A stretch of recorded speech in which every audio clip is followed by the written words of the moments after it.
Hey everyone, Wolvis here, H5. So, Gaijin recently made some changes to top-tier aerialistic battles, and these changes seem to have completely divided the community. One half loves them, the other half seems to completely hate them.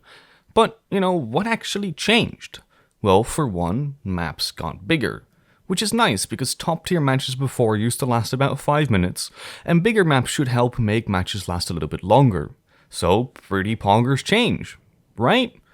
Well, I mean, if you have at least half of a functioning brain, then you should currently be thinking, hold up, wait a minute, something ain't right. Now of course, these bigger maps are pretty cool, but the problem is, they're not actually any bigger.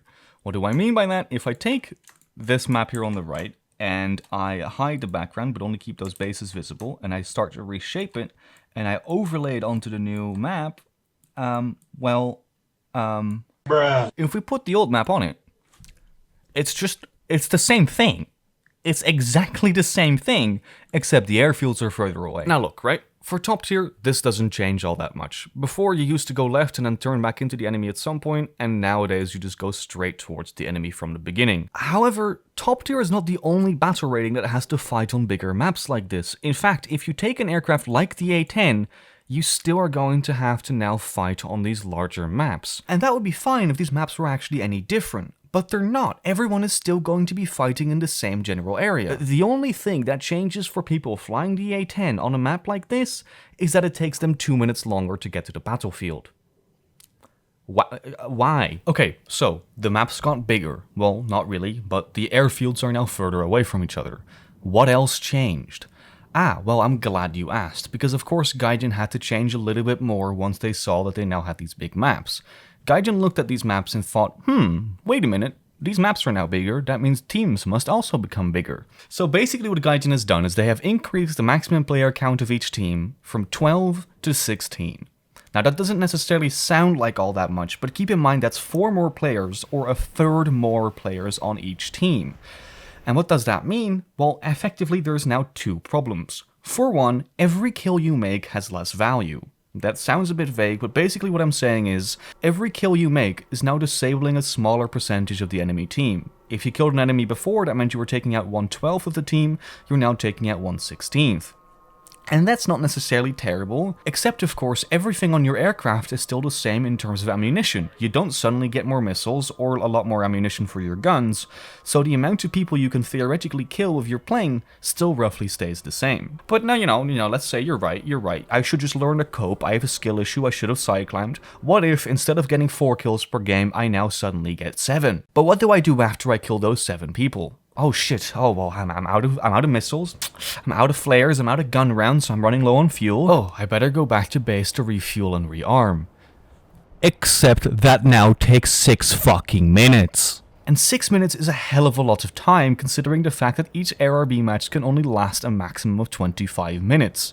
Literally a fifth of the game you will spend flying back to your base just so you can start to kill the rest of the enemy team. Speaking of the enemy team, remember how I said that these maps are not different apart from the distance between the 2 runways? Well, that also means that literally everyone is still fighting in roughly the same location. But now instead of 24 aircraft fighting one another in a relatively small area, there's now 32. So everything has just become extremely chaotic. And maybe you don't even want to engage in a dogfight, maybe you want to go bomb some bases, maybe you're flying the Tornado IDS and the only way to spade your plane is going to be by consecutively bombing 2 bases at a time. Now luckily though, they didn't increase the amount of bases despite increasing the amount of players. And do you like all the base stealing that was happening before? Well, guess what? It just got even worse. So in conclusion, Gaijin shouldn't have changed the maps or the teams at all, because it ended up just making everything worse. Except, not really, because I do agree with the fact that Gaijin should have changed something about the old way ARB was playing out at top tier. Top tier ARB matches just weren't that fun. And I think that this is a step in the right direction in terms of trying to make a change. It's just that the actual changes themselves are 2 steps backwards, so, not necessarily the best thing that could have happened. But then, what could Gaijin change to make maps like this actually fun to play?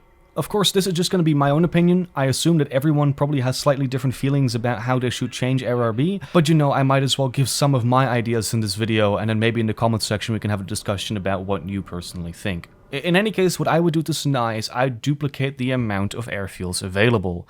At least I'd add another airfield at where you could spawn in at the beginning of the match, so that, well, you have one airfield that's already in the game, and then there's a second one that you can also spawn in, so that basically it disperses every team out a little bit further. I'd also add one spare airfield for each team that is further forward, which would effectively function as like some kind of refueling or repairing airfield. So whilst you're in the middle of the battle, you could fly back to that one and repair there, just like you can do in some early prop battles. It could also be interesting to perhaps let ground attackers and strike aircraft take off from those airfields, but that's perhaps just an interesting game mechanic to try out at some point. I don't know if that actually be any better. Also, of course, I added some more bases to the map so that there's more bases people can destroy since there's now bigger teams, and I also added a bunch of ground targets, and more specifically I added a bunch of ground targets in places far away from the center of the battlefield. Of course, these locations could still be defended by good SPAA, but at least you'd be able to, not be where everyone else is. Would this whole solution be a perfect solution for every problem in ARB? Absolutely not. That said, it does look like this map would be a whole lot more fun than the current version of Sinai we have in the game. Let me know if you disagree in the comments, remember to join my Discord server, and I guess goodbye.